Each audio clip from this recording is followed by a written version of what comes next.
Vietnam. It's early 1967, and American military forces launch a series of large-scale operations in War Zone C, a region of thick jungle and fortified base areas west of Saigon, near the Cambodian border.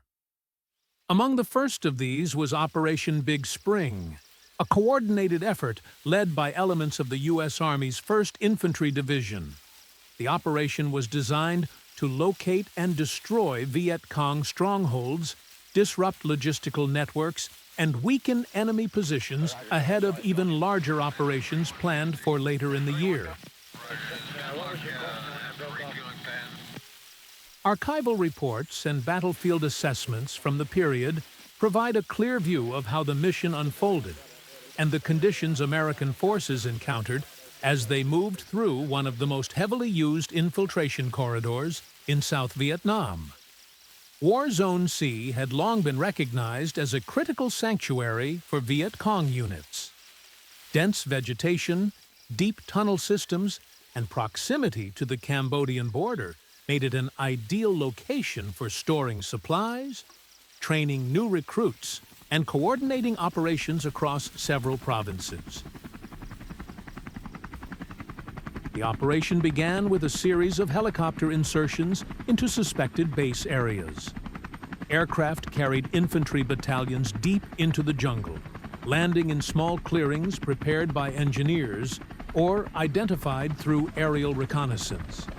Soldiers dismounted quickly and established security perimeters before beginning their search missions. The terrain was thick, with limited visibility and narrow approaches through dense undergrowth. Movement was deliberate, and each unit advanced with caution to avoid ambushes or booby traps placed along likely avenues of approach. As troops moved through the area, they uncovered extensive evidence of long-term Viet Cong activity. Many of the structures they found were built to sustain entire units underground. These included hospitals, training sites, and command posts concealed beneath layers of soil and vegetation. Tunnel entrances were often hidden under logs or camouflaged with leaves, requiring engineers to probe the ground carefully before moving forward. Some tunnel systems extended for hundreds of meters, with multiple chambers connected by crawl spaces and emergency exits. Soldiers systematically cleared and searched these complexes, seizing documents, medical supplies, and communication equipment before destroying the structures with explosives.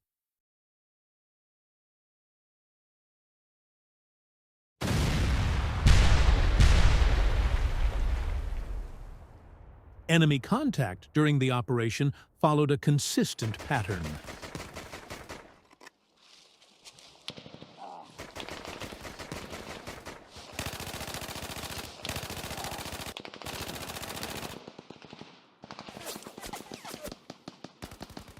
Viet Cong fighters rarely engaged in prolonged battles, choosing instead to initiate brief ambushes or sniper attacks before withdrawing deeper into the forest.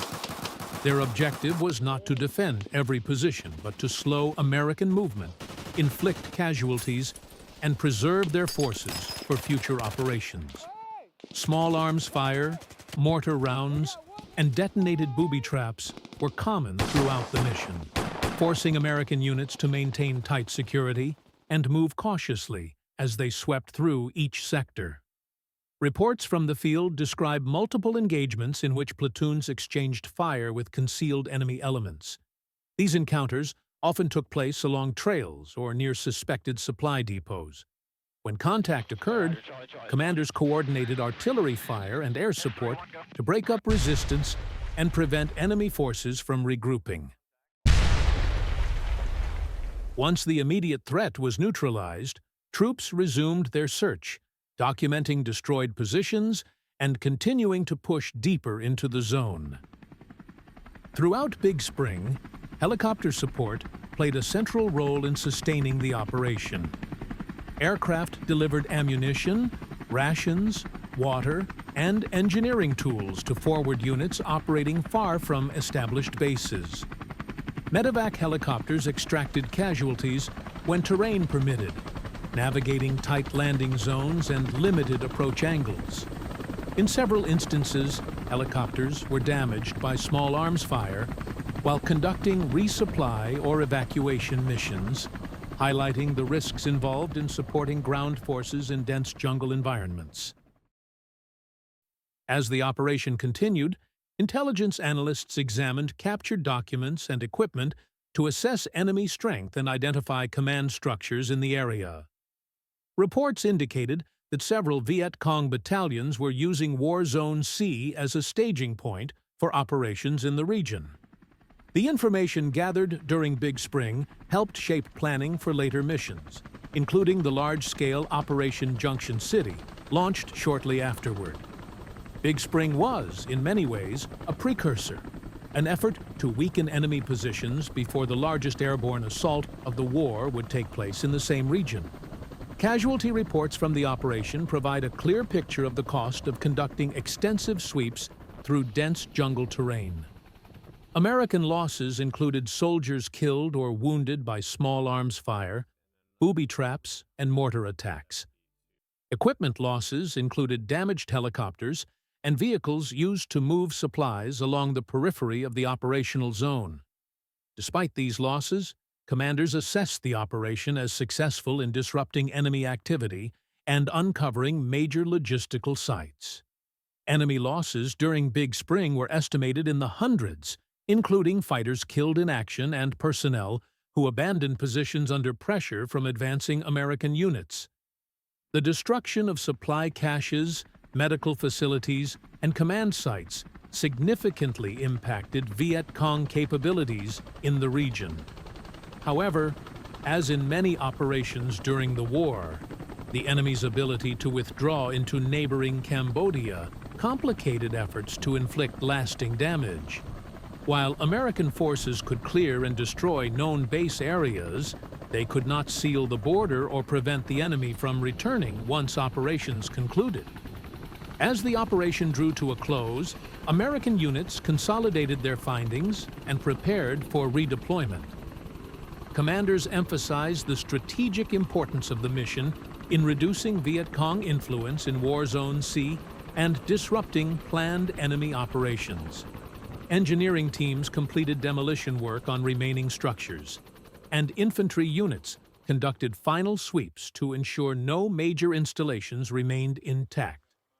Once these tasks were completed, ground forces withdrew, and attention shifted to follow-on operations that would build upon the gains achieved. From a broader historical perspective, Operation Big Spring demonstrated both the strengths and limitations of search and destroy missions in the Vietnam War. On one hand, American forces successfully located and dismantled large sections of the enemy's logistical network, capturing or destroying significant amounts of equipment. On the other hand, the operation highlighted the difficulty of achieving lasting strategic effects when enemy units could withdraw across borders or relocate into new areas. The terrain, the complexity of the tunnel systems, and the mobility of Vietkong forces meant that each victory required constant follow-up and sustained pressure. The legacy of the operation lies in its role as a major preparatory action for larger engagements in 1967. Intelligence recovered during Big Spring influenced planning for Operation Junction City and other missions aimed at reducing Vietkong strength in the northern provinces. The operation also provided valuable experience in jungle mobility, tunnel detection, and coordinated air-ground operations, skills that would be essential in later battles. Archival footage and after-action reports preserve the record of what American forces encountered during the mission. Dense jungle, fortified camps, hidden tunnels, and enemy fighters who relied on mobility and concealment rather than direct confrontation. Operation Big Spring stands as an example of the continuous effort required to challenge Vietkong control in areas they had occupied for years. It remains an important chapter in the study of the 1st Infantry Division's operations and the wider American campaign in southern Vietnam. Reporting on the Vietnam War, we appreciate you joining us tonight.